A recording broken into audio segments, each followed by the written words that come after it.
नमस्कार मित्रों, आप सबका आप ही के अपने YouTube channel Kumawat sir Hindi वाले पर हार्दिक अभिनंदन, स्वागत। आशा और उम्मीद करता हूँ कि आप अभी सभी स्वस्थ हैं, अध्ययन कर रहे हैं। आज हम पढ़ने जा रहे हैं मित्रों संज्ञा प्रकरण का भाग 2, यानी कि संज्ञा प्रकरण के पिछले भाग में, पिछली कक्षा में हमने संज्ञा की परिभाषा, संज्ञा के भेदों, उपभेदों की संख्या और अलग अलग आधारों पर संज्ञा के उपभेद कितने होंगे, साथ ही पहली संज्ञा व्यक्तिवाचक संज्ञा के बारे में हमने अध्ययन किया। वहाँ हमने देखा कि व्यक्तिवाचक संज्ञाएं एक वचन होती है। इनसे प्राय पहचान का एक तरीका है कि प्राय पुनर्प्रश्न नहीं होते, क्योंकि पुनर्प्रश्न जब होता है तो स्पष्ट है कि हमें एक का बोध नहीं हो रहा, और व्यक्तिवाचक संज्ञाएं हमेशा एक का बोध कराती है। फिर हमने पढ़ा कि कभी कभी ऐसा होता है कि कई शब्द व्यक्तिवाचक जैसे दिखाई देते हैं, एक होते हैं, लेकिन कई बार उनका प्रयोग एक से अधिक के संदर्भ में कर लिया जाता है, तो वो जातिवाचक बन जाती है। हमने पिछली क्लास में पढ़ी, और वो कब बन जाती है उसके लिए बहुत सरल तरीका हमने सीखा था कि अगर किसी व्यक्तिवाचक संज्ञा का प्रयोग भले ही वो एकवचन रूप में है, लेकिन अगर आपने उसका प्रयोग उसके गुणों बताने के लिए, उसके दोष बताने के लिए, उसका चरित्र बताने के लिए अगर आपने कर लिया है, तो वो संज्ञा शब्द एकवचन होते हुए भी, व्यक्तिवाचक जैसा होते हुए भी जातिवाचक बन जाता है। अथवा किसी भी व्यक्तिवाचक शब्द को अगर आप बहुवचन रूप में प्रयोग कर लेते हैं, प्लूरल रूप में प्रयोग कर लेते हैं, तो वो जातिवाचक बन जाता है। यहाँ तक हमने पिछली क्लास में पढ़ लिया था। आज हम मित्रों पढ़ेंगे जातिवाचक संज्ञा, अर्थात कॉमन शब्द, कॉमन नाउन, जातिवाचक संज्ञा।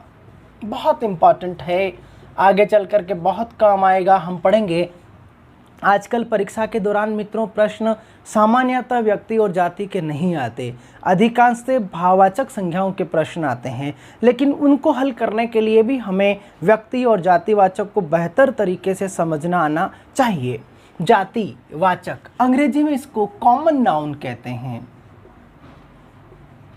कॉमन नाउन यानी ऐसा शब्द जो सबके लिए कॉमन है। कल हम कह रहे थे कि ऐसे शब्द जो किसी एक के लिए है, किसी विशिष्ट के लिए है, इसलिए उसको हम व्यक्तिवाचक कह रहे थे। आज हम कह रहे हैं कि ऐसा शब्द जो सबके लिए कॉमन है, यानी कॉमन चीज़ है, कॉमन हॉल है, कॉमन रूम है, कॉमन बात है, अर्थात ऐसा शब्द जो एक से अधिक के लिए कॉमन रूप में उसकी जाति का बोध कराने के लिए प्रयोग करते हैं, उन्हें जातिवाचक संज्ञाएं कहा जाता है। पारिभाषिक तौर पर हम यूँ कहेंगे कि जिन संज्ञा शब्दों से किसी वस्तु, प्राणी, पदार्थ, स्थान आदि की संपूर्ण जाति का बोध हो, उन्हें जातिवाचक संज्ञाएं कहा जाता है। अब संपूर्ण जाति का बोध कैसे होता है? जैसे कल हमने कहा, अगर मैं ये कहता है कि राम, तो राम कहने से संपूर्ण जाति का बोध नहीं हो रहा, बल्कि एक विशिष्ट प्रकार के व्यक्ति का बोध हो रहा है। लेकिन यही मैं कहूँ कि मानव, यहाँ राम भी तो एक मानव है, लेकिन यहाँ राम शब्द से एक का बोध हो रहा था, जबकि मानव कहने से राम, श्याम, सीता, गीता, बहुत सारे जो मानव है उन सब के लिए नहीं, यानी आपके लिए भी, मेरे लिए भी, आपके परिवार के लिए भी, मेरे परिवार के लिए भी, आपके मित्रों के लिए भी, मेरे मित्रों के लिए भी, सबके लिए एक ही शब्द का प्रयोग कर रहे हैं, कॉमन शब्द का प्रयोग कर रहे हैं। यानी कि ये जाति है क्योंकि इसे एक विशिष्ट का बोध नहीं हो रहा है। जैसे मान लीजिए मैंने कहा जो है, हमने कहा रामायण या रामचरितमानस या रामचरित्र हमने कह दिया। अब रामचरित्र कहने से किसी एक ही पुस्तक का बोध हो रहा है, लेकिन यहाँ पर मैं अगर शब्द लिखूँ पुस्तक, तो ये पुस्तक शब्द तो मित्रों रामचरितमानस ले लो, चाहे आपकी कोई भी विषय वस्तु पुस्तक ले लो, उन सब के लिए कॉमन शब्द है, जबकि रामचरित्र शब्द से किसी एक का बोध हो रहा है। यानी यही हम कहना चाह रहे हैं कि जिन संज्ञा शब्दों से किसी एक का नहीं बल्कि बहुत सारे का हो, सबके लिए कॉमन हो, उस जैसे बहुत सारे हो, तो ऐसे संज्ञा शब्दों को जातिवाचक संज्ञाओं के नाम से जाना जाता है। पिछली क्लास में हमने जब व्यक्तिवाचक संज्ञा पढ़ी तो वहाँ पर हमने एक पंक्ति लिखी थी, अगर आपको ध्यान हो, व्यक्तिवाचक संज्ञा की परिभाषा के जस्ट बाद में, कि व्यक्तियों के नाम, पशुओं, हमने इस तरह लिखा था, व्यक्तियों, पर्वत, महासागर, नदी, समाचार पत्र, दिन, महीने, इन सब के नाम व्यक्तिवाचक थे। लेकिन ये जो खुद है, जैसे कि मानव है, जैसे कि समाचार पत्र है, देखिए इनका जो नाम था, कंफ्यूज मत होना। कई बार विद्यार्थी देख रहे, सर ये बात आपने कल भी बोली थी। कल हम कह रहे थे उनके नाम, जैसे कि समाचार पत्र का कोई नाम, जैसे Dainik Bhaskar, Rajasthan Patrika, times of India, नव भारत टाइम्स, ये क्या है, पंजाब केसरी, ये एक विशिष्ट प्रकार के अखबार के नाम हैं। जबकि समाचार पत्र अथवा अखबार शब्द विशिष्ट नहीं है, क्योंकि वो बहुत सारे, जो अभी हमने रिपीट किया था कि दैनिक भास्कर है, नव भारत टाइम्स है, टाइम्स ऑफ इंडिया है, पंजाब केसरी है, इन सब के लिए कॉमन शब्द है कि समाचार पत्र है। क्योंकि समाचार पत्र कहने से आपको किसी एक का बोध नहीं हो रहा है। अगर मैं ये कहूं कि बच्चों समाचार पत्र लेकर के आओ, तो आप कॉमन सा प्रश्न करेंगे कि कौन सा, क्योंकि बहुत सारे हैं। लेकिन मैं कहूं Dainik Bhaskar, times of India, तो कोई नहीं पूछेगा कि कौन सा टाइम्स ऑफ इंडिया। हाँ, कभी कभी बच्चों के जहन में आता है कि सर आप आज वाले की बात कर रहे हो, कल वाले की बात कर रहे हो, 28 तारीख का कह रहे हो, 29 तारीख को कह रहे हो, या 27 तारीख का कह रहे हो। तो मित्रों, समाचार पत्र के संदर्भ में ऐसा नहीं होता है। समाचार पत्र करंट से संबंध रखता है, उस दिन से संबंध रखता है। इसलिए हमें ऐसा कहते समय हमारे जहन में एक ही का बोध होता है कि टाइम्स ऑफ इंडिया लाना, तो आप टाइम्स ऑफ इंडिया उठाएंगे। लेकिन अगर अखबार कहूँ तो आप बहुत सारे अखबारों में खो जाएंगे, क्योंकि कौन सा लाना है। स्पष्ट है कि अखबार शब्द से एक का बोध नहीं हो रहा है, क्योंकि वो बहुत सारे, सब के लिए, वो जितने भी हैं जो आप बार बार चर्चा कर रहे हैं कि टाइम्स ऑफ इंडिया, उन सब के लिए कॉमन शब्द है। और जो कॉमन है वही क्या है, जातिवाचक संज्ञा है। आई बात समझ आई मित्रों कहानी। यानी कि जैसे हम कह सकते हैं, कल जो हमने लिखा मनुष्य, मानव, जैसे सारे शब्द मैं कुछ लिख रहा हूँ, जैसे मानव, मनुष्य, व्यक्ति, इसे सारे क्या है, टेबल, पंखा, कुर्सी, स्टूल, पशु, ये सब क्या है, क्या इनसे किसी एक का बोध कर पा रहे हैं? नहीं कर पा रहे, क्योंकि वस्तुओं का, पदार्थों का बहुत सारे कॉमन शब्दों का प्रयोग है। इसलिए इन्हें क्या कहा जाता है, जैसे बच्चा, लड़का, स्त्री, स्त्री, औरत, बच्चा, लड़का, जिला, तहसील, शहर।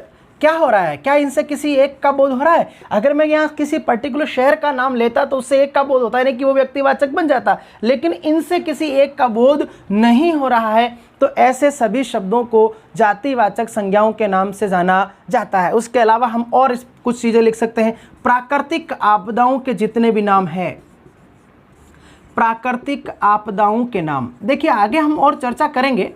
कई विद्यार्थियों के पढ़ते समय जहन में आ रहा होगा कि सभी प्राकृतिक आपदाएं जातिवाचक कैसे होती है। देखो, सभी प्राकृतिक आपदाएं तो मित्रों जातिवाचक ही होती है, लेकिन अगर हम किसी विशिष्ट प्राकृतिक आपदा की चर्चा कर लें तो वह व्यक्तिवाचक बन जाता है। और ये हम आगे पढ़ेंगे अभी चल करके। जिस तरह से कल हमने पढ़ा कि व्यक्तिवाचक को जातिवाचक बना सकते हैं, ठीक उसी तरह से कभी कभी जातिवाचक संज्ञाओं का भी व्यक्तिवाचक के रूप में प्रयोग होता है। ये कहानी हम आगे पढ़ेंगे। प्राकृतिक आपदाओं के नाम, जितनी भी प्राकृतिक आपदाएं हैं, जैसे आंधी, भूकंप, तूफान, ज्वालामुखी, जितनी भी प्राकृतिक आपदाएं हैं, ज्वालामुखी, वर्षा, ये सारी क्या है, प्राकृतिक आपदाएं। और जितनी भी प्राकृतिक आपदाएं हैं वो सारी की सारी मित्रों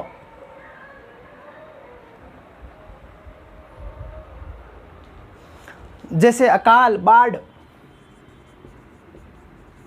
अकाल, बाढ़, ये सब क्या है, प्राकृतिक आपदाएं। और जितनी अतिवृष्टि, ये सारी की सारी प्राकृतिक आपदाएं। जितनी भी प्राकृतिक आपदाओं के नाम है वो किस में शामिल किए जाएंगे, जातिवाचक संज्ञाओं में शामिल किए जाते हैं। हम इसको समझ सकते हैं। हम देखिए, हम किसी चीज को रटना नहीं चाहते, हम समझना चाह रहे हैं कि व्यक्ति वो होगा जिससे एक का बोध होगा, जाति वो होगा जिससे किसी एक का बोध नहीं होता है। अगर मैं कहूँ आंधी, तो क्या आपसे किसी एक का बोध हो रहा है? क्या आंधियाँ बहुत आती है हमारे तो राजस्थान में, तो पश्चिमी राजस्थान में बहुत सारी आंधियाँ आती है इस समय।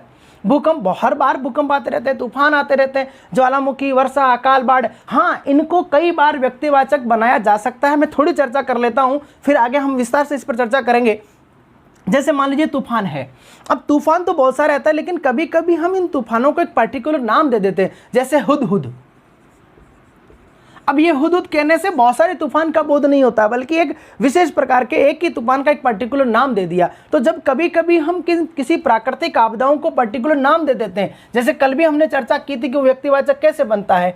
कल हम चर्चा कर रहे थे कि घोड़ा कहने से बहुत सारे घोड़े हैं, लेकिन चेतक कहने से सभी घोड़ों का बोध नहीं होता, केवल महाराणा प्रताप के घोड़े का बोध होता है। तो कभी कभी हम इनको भी जातिवाचक संज्ञाओं को व्यक्तिवाचक बना सकते हैं। उसके अलावा पदों के जितने भी नाम हैं, पदों के नाम जितने भी पद हैं, जैसे अध्यापक, शिक्षक, अध्यापक, शिक्षक, राज्यपाल, राष्ट्रपति, प्रधानमंत्री, जितने भी पदों के नाम हैं, जितने भी पद हैं, ये जहन में रखिएगा कई बार, क्योंकि यहां से बहुत प्रश्न बनते हैं, हम आगे चल करके देखेंगे। भाववाचक संज्ञाओं में बहुत काम आएगा। रिश्तों के नाम, जितने भी रिलेशन हैं मित्रों, रिश्तों के नाम, जितने भी रिश्ते हैं, जैसे भाई, बहन, बहन, बहन नहीं होता है, शब्द बहन होता है, सब शुद्धि में आता है। भाई, बहन, माता, पिता, गुरु, शिष्य, जितने भी पदों के नाम है, रिश्तों के नाम है, ये जितने भी रिलेशन है। अरे भाई, गुरु शिष्य क्या है? रिलेशन है ना। आप क्या बोलते हो, ये मेरे भाई है, ये मेरे पिताजी हैं, ये मेरी माताजी हैं, ये मेरे गुरुजी हैं। मैं ये कहूँगा ये मेरे स्टूडेंट है, मेरे शिष्य हैं। तो हम दोनों के बीच में क्या है? रिलेशन है। जितने भी रिश्तों के नाम है, सारे के सारे किस में शामिल किए जाते हैं मित्रों? जातिवाचक संज्ञाओं में शामिल किए जाते हैं। हम आगे चल करके पढ़ेंगे। प्रश्न आता है भाववाचक संज्ञा में। मैं अभी से भाववाचक की चर्चा इसलिए करने लगा हूं मित्रों, आजकल परीक्षा में व्यक्तिवाचक और जातिवाचक का प्रश्न नहीं आता है। 99% भाववाचक का पूछा जाता है। उसके पीछे कारण है मित्रों, भाववाचक संज्ञाएं दो प्रकार की होती है, रूढ़ और यौगिक, अर्थात अन्य शब्दों के मेल से उन संज्ञाओं का निर्माण करते हैं। और वहां पर प्रश्न आ गया कि गौरव किस प्रकार की संज्ञा है? आप बता देंगे कि भाव है, लेकिन आपसे ये पूछेगा कि इसका निर्माण कैसे हुआ है? ये व्यक्तिवाचक संज्ञा से, जातिवाचक संज्ञा से, सर्वनाम से, विशेषण से। तो आपको जातिवाचक भी पहचानना आना चाहिए। जितने भी पद हैं, जैसे आप कह रहे हैं भाई, बहन, माता, पिता, जैसे सुनार, लोहार, ये सारे क्या कार्यों के नाम कह सकते हैं आप? पदों के नाम, कार्यों के नाम, जितने भी कार्यों के नाम हैं, कार्यों के नाम यानी काम से बनने वाले नाम। जैसे लोहे का काम करने से लुहार, सोने का काम करने से सुनार, चाम यानी चर्म, चमड़ी का काम करने से चमार बन जाता है, जुलाही का काम करने जुलाहा, नौकरी का करने से नौकर बन जाता है। तो जितने भी कार्यों के नाम हैं, मैं लिख देता हूं यहां पर, सुनार, लुहार, सुनार, लुहार होता है, लोहार नहीं होता है। ये आता है, हम प्रत्यय के दौरान पढ़ेंगे। शब्द शुद्धि में भी आता है, प्रत्यय में भी आता है। सोना प्लस आर हम प्रत्यय के दौरान पढ़ेंगे कि कई बार ऐसा होता है कि आर प्रत्यय जुड़ने पर प्रथम शब्द में परिवर्तन होता है। जैसे सोना, ओ का ऊ हो जाता है लोहा, ओ का ऊ लुहार, आ का ए हो जाता है चाम से चमार, चमार, चाम एन चर्म, चर्म एन चमड़ी। हम पढ़ेंगे आगे, प्रत्ययों का प्रश्न है ये, लेकिन फिर भी आपको आना चाहिए, चर्चा में रहेगा, आपके जहन में रहेगा कि कहाँ आएगा। प्रत्ययों में ज़्यादा प्रश्न आता है इसका। ये जितने भी कार्यों से बनने वाले शब्द हैं वो सारे क्या है मित्रों? जातिवाचक संज्ञाओं में शामिल किए जाते हैं। उसके अलावा शरीर के अंगों के नाम, यहाँ लिख रहा हूँ मैं, शरीर के अंगों के जितने भी नाम हैं, ये सारे क्या है? शरीर के अंगों के नाम, शरीर के अंगों के नाम, अंगों के नाम, जैसे हाथ, पाँव, जितने भी शरीर के अंगों के नाम है वो सारे किस में शामिल किए जाते हैं? जातिवाचक संज्ञाओं में शामिल किए जाते हैं, क्योंकि ये सब के लिए, सब शरीर के अंगों के लिए कॉमन शब्द का प्रयोग होता है, इसलिए इन्हें जातिवाचक संज्ञाएं कहा जाता है। उसी तरह स्थान की जातियां, जैसे स्थान की जाति, जिला एक स्थान की जाति है। देखिए, अगर मैं पर्टिकुलर शब्द कहता अजमेर, तो अपना अजमेर मालूम चलता। नागौर, तो अपन हमारा नागौर, ना कोई गौर करता है ना, नागौर एक शब्द का प्रयोग कर रहे हैं, क्योंकि नागौर कहने से एक जिले का बोध हो रहा है। तहसील में कह रहा हूँ, अजमेर तहसील कह रहा हूँ, हम डेगाना कह रहे हैं, है ना, जो भी हम तहसील का प्रयोग कर रहे हैं, तो पर्टिकुलर एक नाम ले रहे हैं तब व्यक्तिवाचक है। लेकिन तहसील तो बहुत सारी तहसील है, उनका एक बोध हो रहा है। जैसे गाँव एक शहर जगह की जाती है। देश, बहुत सारे देश हैं, क्योंकि किसी एक का बोध नहीं होता। लेकिन मैं कहूँ कि हमारा हिंदुस्तान, हमारे भारत का देश भारत, हम हिंदुओं का देश हिंदुस्तान। तो क्या है यहाँ पर, एक हिंदुस्तान कहने से, भारत कहने से एक का बोध हो रहा है, लेकिन देश कहने से किसी एक का बोध नहीं होता है। इसलिए जितनी भी स्थान की जातियाँ वो सभी जातिवाचक संज्ञाओं में शामिल की जाती है। जिस प्रकार से कल हमने पढ़ा, स्क्रीनशॉट ले लेना इसको, चाहे तो आप लिख लेना, ये बात ध्यान रखना, शॉर्टकट में आपका हो जाएगा। कल हमने पढ़ा कि व्यक्तिवाचक संज्ञाएं सदैव एक वचन रूप में प्रयुक्त होती है। किस में होती है मित्रों? एक वचन रूप में प्रयुक्त होती है। तो आपसे पूछ ले कि जातिवाचक संज्ञाएं क्या होती है? ए एक वचन, ब बहुवचन, स दोनों, द कोई नहीं। तो मित्रों जातिवाचक का जो संज्ञा शब्द है, देखो मैं थोड़ा समझाने की कोशिश कर रहा हूँ, थोड़ा गंभीरता समझिएगा। व्यक्तिवाचक संज्ञा का जो शब्द है वो हमेशा एक वचन रूप में ही रहता है, जबकि जातिवाचक संज्ञा का जो शब्द है वो कभी एक वचन रूप में भी हो सकता है, तो बहुवचन रूप में भी हो सकता है। तो आप लिख सकते हैं कि जातिवाचक संज्ञाएं एक वचन व बहुवचन दोनों होती है। एक वचन व बहुवचन दोनों होती है। दोनों होती है। दोनों कैसे होती देखो मैंने, यानी कि अगर कोई जातिवाचक शब्द है, जैसे मैंने कहा मनुष्य, मुझे बताओ मनुष्य शब्द, पहली बात तो ये बताओ क्या इससे किसी एक का बोध हो रहा है? नहीं हो रहा है, यानी कि ये व्यक्तिवाचक नहीं है। इससे बहुत सारे लोगों की जाति का बोध हो रहा है, यानी कि जातिवाचक संज्ञा है। अब मुझे बताओ ये जातिवाचक संज्ञा है, लेकिन इस शब्द का वचन क्या है? इस शब्द का वचन एक वचन है, यानी इस बात से स्पष्ट हो रहा है कि जातिवाचक संज्ञा एक वचन होती है। अब बहुवचन होती कि नहीं होती है? जैसे मैंने कहा घोड़े, अब मैं घोड़ा और घोड़े दो शब्द कह रहा हूं, मुझे बताइए क्या इससे एक का बोध हो रहा है? नहीं हो रहा है, यानी कि ये व्यक्तिवाचक नहीं है। तो क्या है? जातिवाचक है। घोड़े शब्द मुझे बताओ क्या इससे एक का बोध हो रहा है? नहीं हो रहा है, बहुत सारे का बोध हो रहा है, यानी ये भी जातिवाचक है। लेकिन ये शब्द एक वचन और ये शब्द बहुवचन है। स्पष्ट है कि वे जातिवाचक संज्ञाएं एक वचन और बहुवचन दोनों रूपों में प्रयुक्त की जाती है। ये भी प्रश्न आता है कि जातिवाचक संज्ञाएं होती है, तो आप कहेंगे एक वचन और बहुवचन दोनों होती है। इसके अलावा मित्रों जातिवाचक संज्ञाएं, ये सबसे इंपॉर्टेंट कहानी है जो मुझे जहां तक पता है कि अधिकांश विद्यार्थी आप पहली बार समझ रहे हैं। और बहुत इंपॉर्टेंट बात करने चाह रहा हूं मैं, यहां पर थोड़ा ध्यान दीजिएगा। हम यहां पर वापस व्यक्तिवाचक में जाएंगे। जातिवाचक संज्ञाएं ही, जातिवाचक संज्ञाएं सदैव अर्थवान होती है। सदैव अर्थवान होती है, या आप इसको यूं भी कह सकते हो कि केवल जातिवाचक संज्ञाएं ही अर्थवान होती है। आप यूं और संक्षिप्त कर सकते हैं कि केवल जातिवाचक संज्ञाएं ही अर्थवान होती है। यानी इसका मतलब ये हुआ मित्रों कि व्यक्तिवाचक और भाववाचक संज्ञाएं अर्थवान नहीं होती है, निरर्थक होती। इस बात को समझिएगा आप कैसे होती है, क्योंकि यहाँ थोड़ा एक प्रश्न है जो कई बार कन्फ्यूजन करता है। मैं ये कहना चाह रहा हूँ कि व्यक्तिवाचक और भाववाचक संज्ञाएं ऐसी संज्ञाएं हैं जो अर्थवान नहीं होती है। केवल कौन होती है? जातिवाचक संज्ञाएं अर्थवान होती है। अब अर्थवान कैसे होती है? जैसे मैंने लिखा यहाँ पर श्याम, एक मैंने लिखा गंगा या यमुना लिखा, यमुना लिख दिया मान लीजिए ना, और एक मैंने लिखा नदी। देखो अर्थवान कैसे होती है। अब मैं कहूँ श्याम का अर्थ क्या होता है, तो आप कहोगे श्याम का क्या अर्थ होता है? शब्दकोश की दृष्टिकोण से हम देखें तो कहेंगे श्याम का अर्थ सांवला होता है। लेकिन अगर ये किसी व्यक्ति का नाम है, मान लीजिए श्याम की जगह मैं राम करूं, यहां तो चलिए आपने कहा कि श्याम का अर्थ सांवला भी होता है साहब, श्याम कृष्ण का पर्याय है, आपने दूसरी दृष्टिकोण से देख लिया। लेकिन एक व्यक्ति के नाम की दृष्टि से देखते तो मैं कहूं कि राम का मतलब क्या था, आपका क्या हो गया? राम का मतलब राम एक नाम है।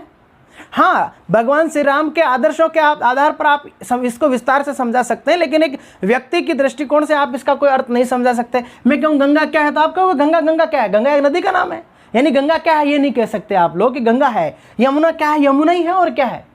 इतना कह सकते हो कि एक नदी का नाम है, लेकिन है तो नाम ही ना, इसका अलग से कोई पर्टिकुलर मीनिंग्स है क्या? नहीं है, ये अर्थवान नहीं होते। लेकिन आप अगर मैं कहूँ नदी क्या है, तो आप कहेंगे कि जहाँ पानी का बहुत बड़ा तेज प्रवाह हो, लंबे लंबे स्पाट हो, बहुत चौड़े पाट हो, लंबाई तक बहती हो, बहुत लंबी हो, पानी का प्रवाह हो, पहाड़ों से निकलती हो, समुद्रों में जाकर के गिरती है, इस तरह के रेलवे को, इस तरह के प्रवाह को नदी कहा जाता है। तो यहाँ आप इसका अर्थ स्पष्ट कर पा रहे हैं। उसी तरह से जैसे भाववाचक संज्ञाएं होती है सुख, अब मैं आपसे पूछूं कि सुख क्या होता है तो आप क्या कहोगे, कैसा होता है? क्योंकि इसका कोई अर्थ नहीं होता है, तो हम ये कह सकते हैं कि जातिवाचक संज्ञाएं ही केवल अर्थवान होती है, व्यक्तिवाचक और भाववाचक संज्ञाएं अर्थवान नहीं होती है। ये बहुत इंपॉर्टेंट कहानी है। लेकिन एक अपवाद जरूर चलता है, कुछ व्यक्तिवाचक संज्ञाएं ऐसी होती है जो अर्थवान होने के बावजूद भी व्यक्तिवाचक होती है। ये मैं आपको समझाना चाह रहा हूँ। एक बार मेरी बात को फिर से समझिएगा। मैं ये कहना चाह रहा हूँ कि 3 प्रकार की संज्ञाएं हैं, व्यक्तिवाचक, जातिवाचक और भाववाचक। जातिवाचक संज्ञा अर्थवान होती है, व्यक्तिवाचक और भाववाचक अर्थवान नहीं होती है। लेकिन कुछ व्यक्तिवाचक ऐसी संज्ञाएं होती है जो अर्थवान होती है, यानी कि अर्थवान होने के बावजूद भी वो व्यक्तिवाचक होती है, जबकि अर्थवान होने पर क्या बननी चाहिए, जातिवाचक बननी चाहिए। यानी कि अगर कोई संज्ञा अर्थवान है तो वो क्या होती है, जातिवाचक होती है। इस तरीके से आप समझ सकते हैं। लेकिन कुछ व्यक्तिवाचक संज्ञाएं ऐसी होती है जो अर्थवान होती है। तो मैं लिख सकता हूं कि कुछ व्यक्तिवाचक संज्ञाएं, कुछ व्यक्तिवाचक संज्ञाएं बहुत इंपॉर्टेंट है मित्रों, ध्यान देना। प्रश्न आता है कि निम्नलिखित में से कौन सी संज्ञाएं अर्थवान होती है, या व्यक्तिवाचक संज्ञाएं जातिवाचक। तो कुछ ऐसी व्यक्तिवाचक संज्ञाएं जो अर्थवान होती है और व्यक्तिवाचक रहती है, जबकि अर्थवान होने पर कहाँ जानी चाहिए, जातिवाचक में। कुछ व्यक्तिवाचक संज्ञाएं अर्थवान होती है, कुछ लिखा है होती है। मेरी बात को भी समझिएगा, ये हम शॉर्टकट लिख रहे हैं, बाद में कंफ्यूज मत होना, यूँ ऐसा ही मुंह मत बिगाड़ना, आप ये लिख रहे हो ये लिख रहे हो। मैं समझा रहा हूँ कि अगर कोई संज्ञा अर्थवान है तो वो क्या होगी, जातिवाचक होगी। यानी कि अगर अर्थवान है तो वो न तो व्यक्तिवाचक होते और नहीं भाववाचक होते। लेकिन कुछ ऐसे शब्द होते हैं, कुछ ही हैं, ऐसे नहीं कि 100-200 हैं, कुछ गिने चुने ऐसे शब्द हैं जो व्यक्तिवाचक हैं और अर्थवान भी हैं, जैसे ईश्वर, परमात्मा। अब देखो, ईश्वर को हम स्पष्ट करते हैं कि ऐसी अदृश्य शक्ति जिसकी हम पूजा आराधना करते हैं, जिस पर हम सुख दुखों में अपने आप को उनके सामने, दुख है तो सुख लेने के लिए, कष्ट में है तो कष्ट को दूर करने के लिए हम उनके सामने आराधना प्रार्थनाएं करते हैं, ईश्वर के रूप में जानते हैं, परमात्मा के रूप में उनको जानते हैं। ईश्वर, परमात्मा, परब्रह्म, ये क्या है, ब्रह्मांड, परब्रह्म, ब्रह्मांड, ये ऐसी संज्ञाएं हैं जो कि अर्थवान है फिर भी होती व्यक्तिवाचक है। आप इंपॉर्टेंट कर लीजिएगा इस चीज़ को कि कुछ ही अर्थवान संज्ञाएं व्यक्तिवाचक बनती है, बाकी व्यक्तिवाचक संज्ञाएं कभी अर्थवान नहीं होती है। और अगर कोई संज्ञा अर्थवान है तो वो जातिवाचक संज्ञाओं में शामिल की जाती है। अगला आता है मित्रों जातिवाचक संज्ञा के उपभेद। उम्मीद करता हूँ यहाँ तक बात समझ आई होगी। जातिवाचक संज्ञा के उपभेद, 2 उपभेद होते हैं, दोनों के प्रश्न आते हैं। और कल भी हमने चर्चा की थी कि 2 उपभेद होते हैं, द्रव्यवाचक और समूहवाचक। बहुत इंपॉर्टेंट है, आप बिल्कुल आसानी से समझ सकते हैं ये। अभी हमने मूल रूप में जातिवाचक संज्ञा पढ़ा है, अब हम पढ़ रहे हैं जातिवाचक के 2 पार्ट है। एक तो द्रव्यवाचक है जिसको आप मटेरियल नाउन कहते हैं, और एक आपका है समूहवाचक जिसे समुदायवाचक भी कहते हैं। समूहवाचक या फिर उसको समुदायवाचक कहते हैं, जिसको अंग्रेजी में आप कलेक्टिव नाउन कहते हैं। द्रव्यवाचक जिसको अंग्रेजी में मटेरियल नाउन कहते हैं, और समूहवाचक जिसको आप अंग्रेजी में कलेक्टिव नाउन के नाम से जानते हैं। 2 उपभेद होते हैं जातिवाचक संज्ञा के। पहला हम पढ़ रहे हैं द्रव्यवाचक क्या होता है।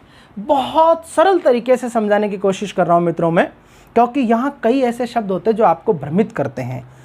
द्रव्यवाचक संज्ञाओं को कैसे पहचानना, बहुत सरल तरीका है। ऐसा संज्ञा शब्द जो नाप, माप, तोल वाली वस्तुओं का बोध कराता है सर्वांगीण रूप में। यानी कि ऐसा शब्द जिसको पढ़ते ही, सुनते ही हमारे जहन में ये तय होता है कि ये शब्द जो है इसका या तो माप होता है, या नाप होता है, या फिर इसका तोल होता है। ऐसे सभी संज्ञा शब्द जाति के द्रव्यवाचक में शामिल किए जाते हैं, जैसे सोना, चांदी, लोहा, स्टील, पीतल, तांबा, दूध, दही, घी, छाछ, अनाज, दाल, चावल, देखिए दाल शब्द पर चर्चा करूंगा अभी, चावल, गेहूं, आम, ये सभी संज्ञाएं, मिट्टी, कोयला, लकड़ी, हवा, पानी, गैस, ये जितने भी शब्दों का हम उच्चारण कर रहे हैं, ये सभी शब्द या तो नापे या मापे अथवा तोले जाते हैं। तो जिन पदार्थों का, जिन तत्वों का, जिन संज्ञा शब्दों का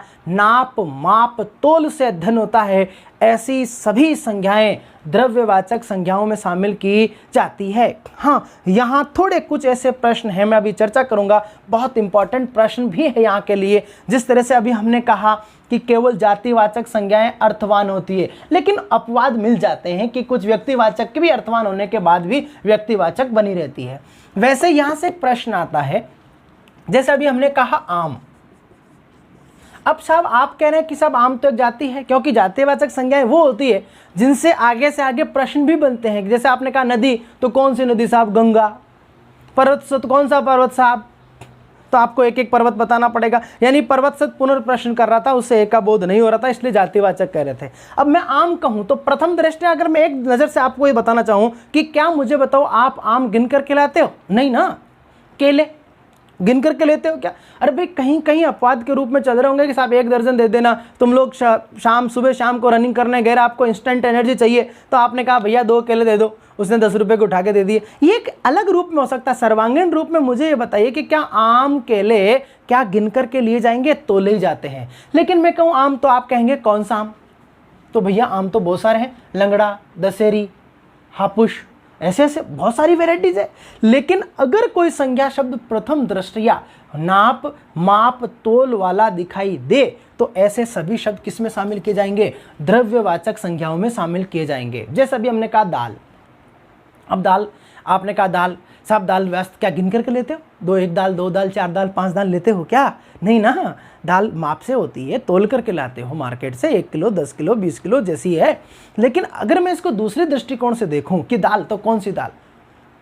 साहब मोगर की, मसूर की, अरहर की, फिर उसमें भी अरहर की धुली हुई, मोगर की धुली हुई छिलके वाली, साहब मूंग की, मोट की, अपनी गरीबों का खाना है ना, मूंग, मोट। भाई साहब और भी नहीं तो सबसे सस्ती वाली गवर्नमेंट बांट रही है अभी, चने वाली, है ना। अब चने वाली में भी छिलके वाली, कि बिना छिलके वाली, कि धुली वाली। तो इस तरह आप देख रहे हैं कि इन शब्दों में एक से अधिक रूप बन रहे हैं। और सामान्य तौर पे जहाँ पर आगे से आगे बढ़ने की प्रवृत्ति बनती है, तो ऐसे संज्ञा शब्द मूल रूप में जातिवाचक में शामिल किए जाते हैं। लेकिन मैं यहाँ आपको समझाना चाह रहा हूँ कि इस तरह के कुछ अपवाद हो सकते हैं।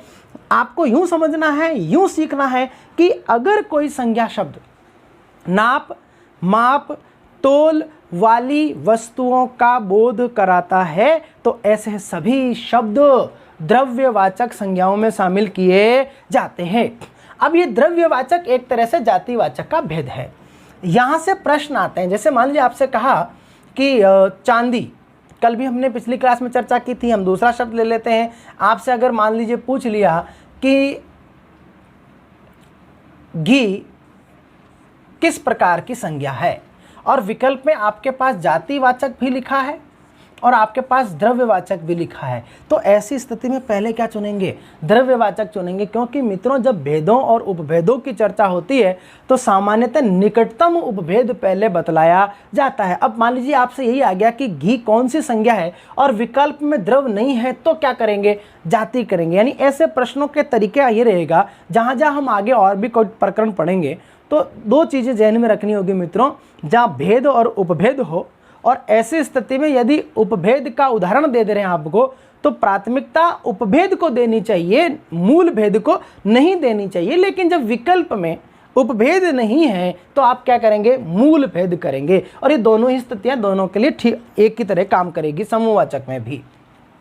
अब एक प्रश्न आता है जो बहुत इंपॉर्टेंट है। अभी हमने थोड़ी देर पहले एक चर्चा की थी मित्रों कि व्यक्तिवाचक संज्ञाएं क्या होती है? एक वचन होती है। मैं एक नया बात आपको समझाऊंगा, इसलिए पहले ये समझा रहा हूँ, फिर यहाँ ला रहा हूँ। व्यक्तिवाचक संज्ञाएं एक वचन होती है। फिर आपने कहा कि जो जातिवाचक संज्ञा है ये जातिवाचक, ये तो इसके भेद है, इसमें हम आ रहे हैं। जातिवाचक संज्ञाएं एकवचन भी होती है और बहुवचन भी होती है, यानी कि ये एकवचन भी होती है और बहुवचन भी होती है। व्यक्तिवाचक संज्ञाएं हमेशा एकवचन होती है, हमेशा एकवचन होती है। हाँ, आप इसका बहुवचन कर सकते हो, आप इसका बहुवचन कर सकते हो। देखो सुनना बात को, बहुत इंपॉर्टेंट है ये बात, समझोगे तो यहाँ एक बात समझाना चाह रहा हूँ वो तब समझ में आएगी। व्यक्तिवाचक संज्ञाएं एकवचन होती है। क्या होती है? एकवचन। हाँ, व्यक्तिवाचक को बहुवचन बनाया जा सकता है, लेकिन जब वो बहुवचन बनेगी ना तो व्यक्तिवाचक नहीं रहेगी। कहाँ आ जाएगी? जातिवाचक में आ जाएगी। यानी कि व्यक्तिवाचक संज्ञाएं एकवचन होती है, उसे बहुवचन बनाया जा सकता है। जब वो बहुवचन बनेगी तो व्यक्तिवाचक नहीं रहेगी, लेकिन बनाया जा सकता है। जातिवाचक एकवचन भी होती है और बहुवचन भी होती है। अभी हमने पढ़ा घोड़ा जातिवाचक है लेकिन एकवचन है, घोड़े जातिवाचक है लेकिन बहुवचन है। अब एक प्रश्न आता है कि किन संज्ञा शब्दों का प्राय बहुवचन रूप नहीं होता है। प्राय का है, अपवाद हर जगह मिलते हैं और अपवाद वहीं मिलेंगे। जैसे अभी हमने कहा दाल से दालें, लेकिन दाल आपकी द्रव्यवाचक संज्ञा है, लेकिन ये ऐसा शब्द है जो जातिवाचक जैसा भी प्रतीत हो रहा है, इसलिए हम प्राय शब्द का प्रयोग करते हैं। एग्जाम में पूछा गया है, रीट में 2015 में यह प्रश्न पूछा गया था कि प्राय किन संज्ञा शब्दों का बहुवचन रूप नहीं होता है, तो आपका उत्तर होगा मित्रों द्रव्यवाचक संज्ञाओं का प्राय बहुवचन रूप नहीं होता है। अपवाद हो सकते हैं इक्के दुक्के, लेकिन अधिकांश जो शब्दों की बात कर रहे हैं, जैसे आपने कहा सोना, सोना का सोना सोना ही रहेगा, चांदी चांदी रहेगा, चांदे नहीं होगा, तेल तेल ही रहेगा, तेल ही रहेगा, तेल नहीं होगा, घी घी रहेगा, पानी पानी रहेगा। समझ रहे मेरी कहानी को? तो लोहा, अब लोहा एक वचन होता है, लोहे शब्द प्रयोग करते हैं, लेकिन वो कारक चिन्ह लगाने पर एक वचन नहीं रहता है कि लोहे की है, यह खिड़की लोहे की है या लोहे से बनी। यहाँ पर भी लोहे शब्द एक वचन ही है, वो केवल कारक चिन्ह लगाने से लोहा से लोहे हो रहा है, लेकिन उसका प्रयोग एक वचन रूप में ही हो रहा है। तो प्राय द्रव्यवाचक संज्ञाओं का बहुवचन रूप नहीं होता है। इसलिए नहीं होता है कि द्रव्यवाचक संज्ञाओं को आप बहुवचन में बदल ही नहीं सकते हो। अपवाद होते हैं, कुछ अपवाद होते हैं। ये जो अपवाद आ रहे हैं यहाँ पर मैं बोल रहा हूँ, बता रहा हूँ आपको। अभी मैंने कहा कि दाल शब्द द्रव्यवाचक है और फिर यहाँ कह रहे हो कि द्रव्यवाचक का बहुवचन नहीं होता है, लेकिन साहब हो रहा है ना, दाल से दालें, मिट्टी से मिट्टियाँ हो रहा है ना। लेकिन ये ऐसे शब्द है जो जाति जैसे भी प्रतीत होते हैं। अब प्रश्न है कि साहब द्रव्य भी है जाति है, तो भाई जाति का उभेद ही तो द्रव्य है। बात इतनी सी है कि निकटतम उभेद को पहले करना है। अगर मिट्टी शब्द आ गया तो पहले आप क्या करोगे? द्रव्यवाचक करोगे। दाल शब्द आ गया तो पहले क्या करोगे? द्रव्यवाचक करोगे। आम शब्द आ गया तो पहले क्या करोगे? द्रव्यवाचक करोगे। लेकिन ये ऐसे भी शब्द हैं जो कि जब विकल्प में द्रव्य नहीं होगा तो आप इनको कहाँ रखोगे? जातिवाचक संज्ञा में रखोगे। इनका प्राय क्या नहीं होगा? बहुवचन नहीं होता है। व्यक्तिवाचक का बहुवचन कर सकते हो, लेकिन द्रव्यवाचक का बहुवचन नहीं होता है। ये बात ठीक है कि व्यक्तिवाचक का बहुवचन करने पर व्यक्तिवाचक नहीं रहती है। उसी तरह से भाववाचक संज्ञाओं का भी बहुवचन बनाया जा सकता है। हम आगे पढ़ेंगे। अच्छाई से अच्छाइयाँ, बुराई से बुराइयाँ, नज़दीकी से नज़दीकियाँ, ये ऐसे शब्द जिनको बहुवचन कर सकते हैं। वो बहुवचन करने पर व्यक्तिवाचक अथवा भाववाचक रहते नहीं हैं, लेकिन उनका बहुवचन कर सकते हैं, परंतु द्रव्यवाचक का बहुवचन रूपांतरण नहीं होता है। एक बार फिर समझा रहा हूँ यहाँ से।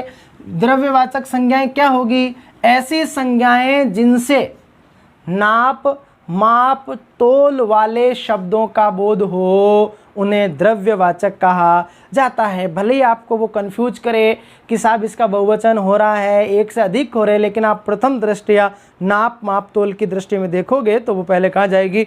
द्रव्य में। हाँ, द्रव्य जाति का उभेद है, निकटतम उभेद नहीं होगा तो क्या करना होगा? समूहवाचक। द्रव्यवाचक संज्ञाओं का प्राय बहुवचन रूप नहीं होता है, बाकी सभी संज्ञाओं का बहुवचन बनाया जा सकता है। व्यक्ति का भी बहुवचन बना सकते हैं।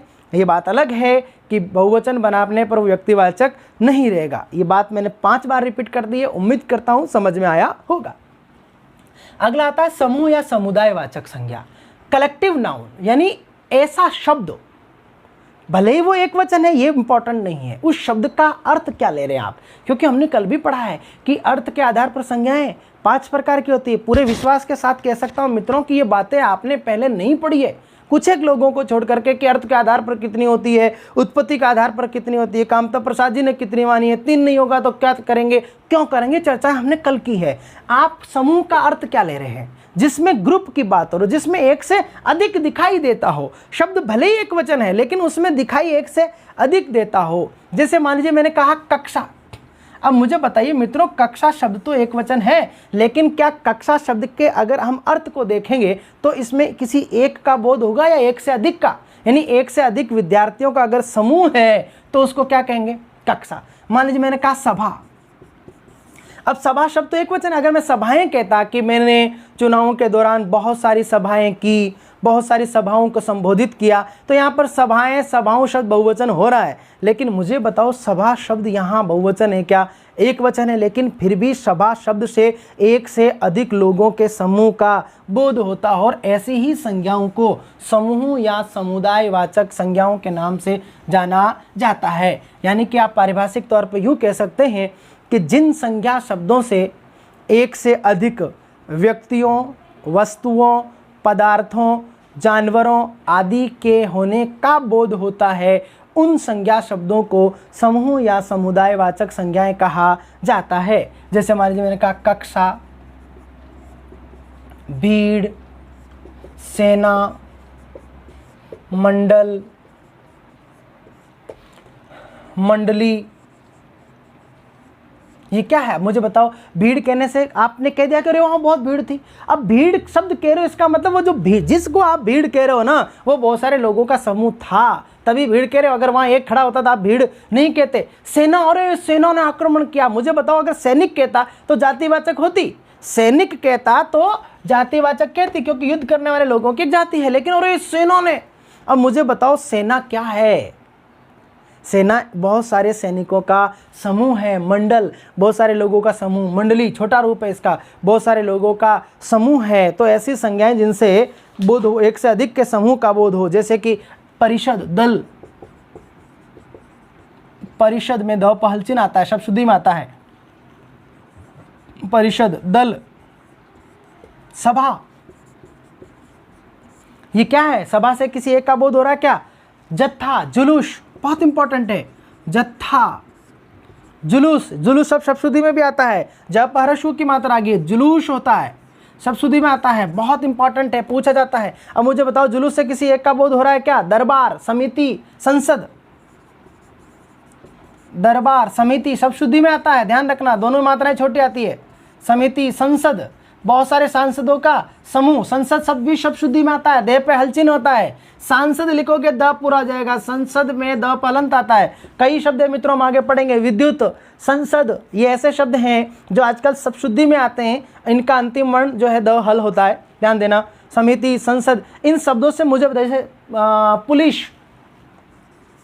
अब पुलिस देखिए एक दिख रहा है, लेकिन क्या पुलिस से किसी एक का बोध हो रहा है। बहुत सारे पुलिस वाले लोगों का। मेला जैसे आप कह रहे हैं, तो ये ऐसे सभी शब्द जिनसे किसी एक का नहीं बल्कि एक से अधिक के ग्रुप का बोध हो, कलेक्शन का बोध हो, तो उन सभी संज्ञा शब्दों को समूह या समुदायवाचक संज्ञाओं में शामिल किया जाता है। जैसे उसके अलावा भी मैं अभी और लिख रहा हूँ, जैसे गुच्छा,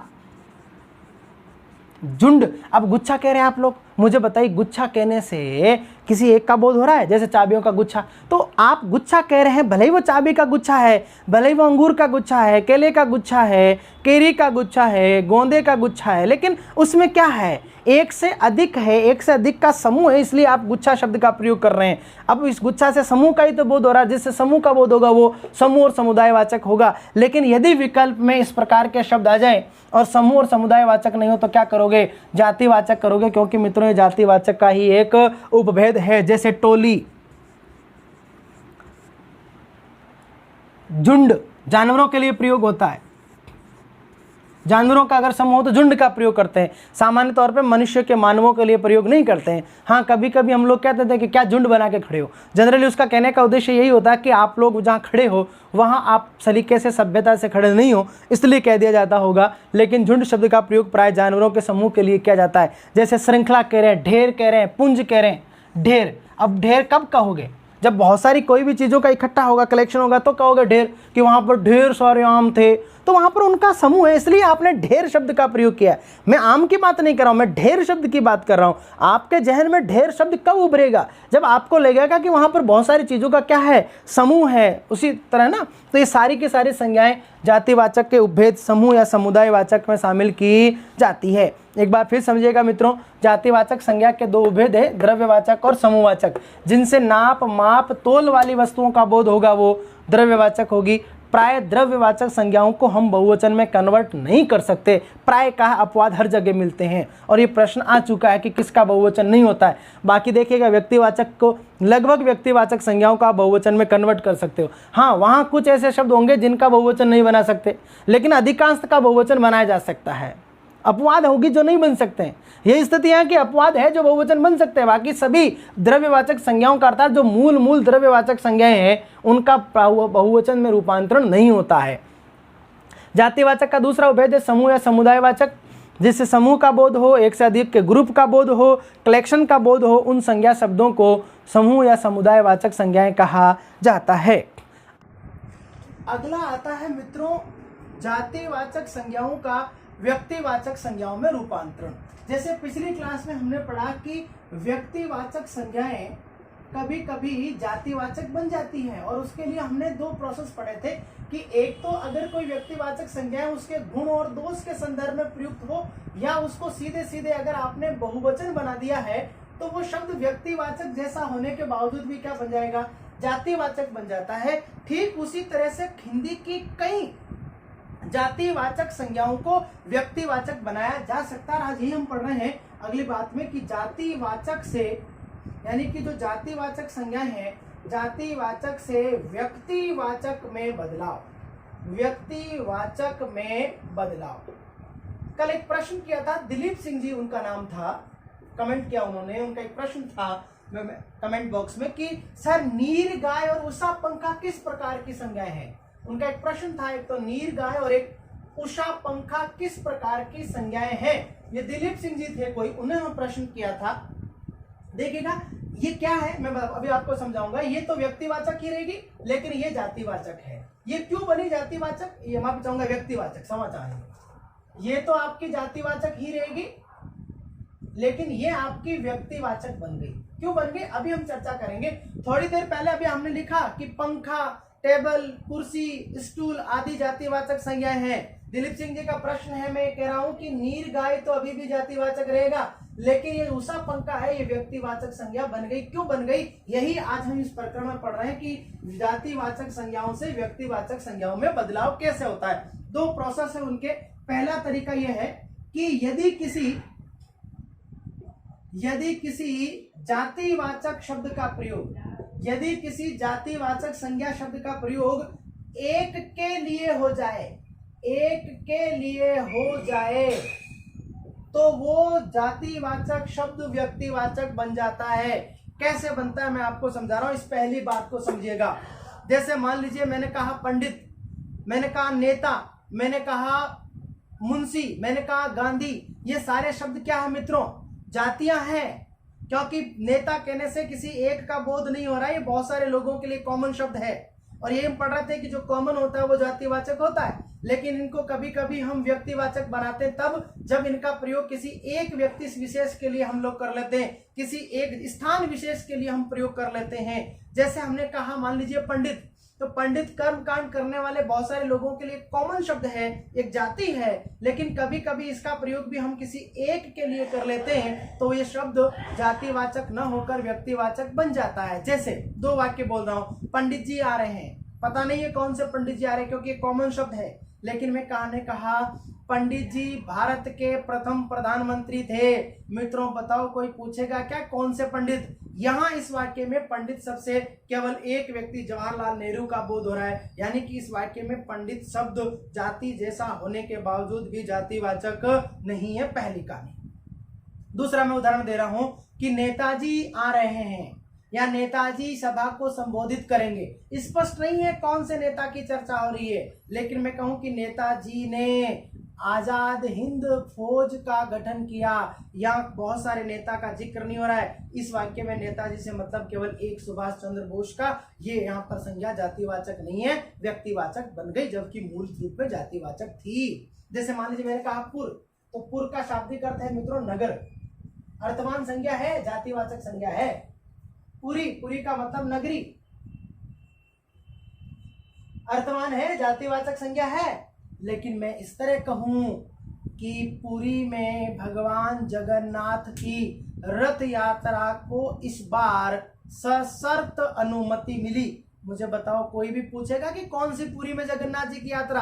अरे भाई, यहाँ पर पुरी का मतलब है जगन्नाथपुरी। यानी कि इस वाक्य अगर पुरी लिख रहा हूं तो पुरी कहने से जाति का बोध हो रहा है, लेकिन इस वाक्य में जब हमने प्रयोग किया तो वहां पुरी का अर्थ बहुत सारी पुरी, बहुत सारी नगरियां नहीं, बल्कि केवल एक नगरी का बोध हो रहा था, जगन्नाथपुरी। यानी कि वहां पर वो संज्ञा जातिवाचक होते हुए भी व्यक्तिवाचक बन जाती है। उसी तरह मैं कहूं कि गांधी, तो गांधी में बहुत सारे गांधी आ रहे हैं, इंदिरा गांधी, राजीव गांधी, महात्मा गांधी, मेनका गांधी, बहुत सारे गांधी आ रहे हैं। लेकिन अगर मैं इस तरह कहूं कि गांधी जी राष्ट्रपिता कहलाए, कोई नहीं पूछेगा कि कौन सा गांधी जी राष्ट्रपिता कहलाया, क्योंकि आपको एक का बोध हो गया। यही हम पढ़ रहे हैं पिछले 2 दिन से कि जब पुनर्प्रश्न हो रहा है कि कौन सा तो जाति है और कौन सा का प्रश्न नहीं हो रहा है, तो स्पष्ट है कि वहां पर एक का बोध हो रहा है। यहाँ पर आपको केवल एक ही गांधी, महात्मा गांधी, मोहनदास करमचंद गांधी का ही बोध हो रहा है, क्योंकि राष्ट्रपिता वही कहलाए थे। अतः ये संज्ञा क्या बन गई? व्यक्तिवाचक बन गई। पहला तरीका ये। दूसरा, दिलीप जी के प्रश्न की तरफ हमारे, हम कभी कभी अगर किसी निर्जीव, देखिए सजीव में ये बात लागू नहीं होगी, किसी निर्जीव जातिवाचक संज्ञा के साथ, देखिए यहाँ पर गाय है, ये भी जातिवाचक है। अब यहाँ पर नीर शब्द जोड़ दिया, यानी इसका एक विशेषण जोड़ दिया, तो भी अभी किसी एक का बोध नहीं हो रहा है। नीर गाय में भी बहुत सारी नीर गाय हैं। इसके लिए कॉमन तरीका है, सिंपल सा तरीका, किसी निर्जीव जातिवाचक संज्ञा के साथ, किसी निर्जीव जातिवाचक संज्ञा के साथ यदि कोई नाम जोड़ दे, कोई नाम जोड़ दे और उसे एक सिरोरेखा में लिख दे, एक सिरोरेखा में लिख दे, तो वह जातिवाचक न होकर व्यक्तिवाचक बन जाती है।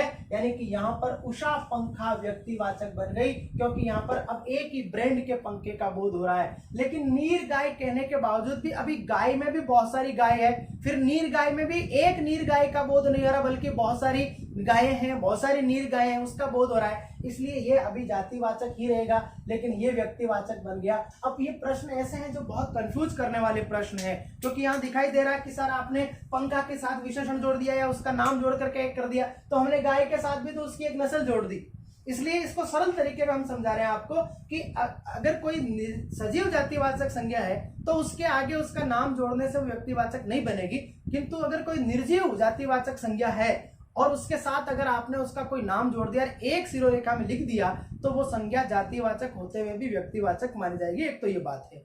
दूसरा, जो हमने प्राकृतिक आपदाओं के दौरान चर्चा की कि ये सारी जातिवाचक संज्ञा होती है, उसका भी एक तरीका कि किसी भी प्राकृतिक आपदा का अगर कोई विशिष्ट नाम दे दिया जाता है तो वो जातिवाचक होते हुए भी व्यक्तिवाचक बन जाती है।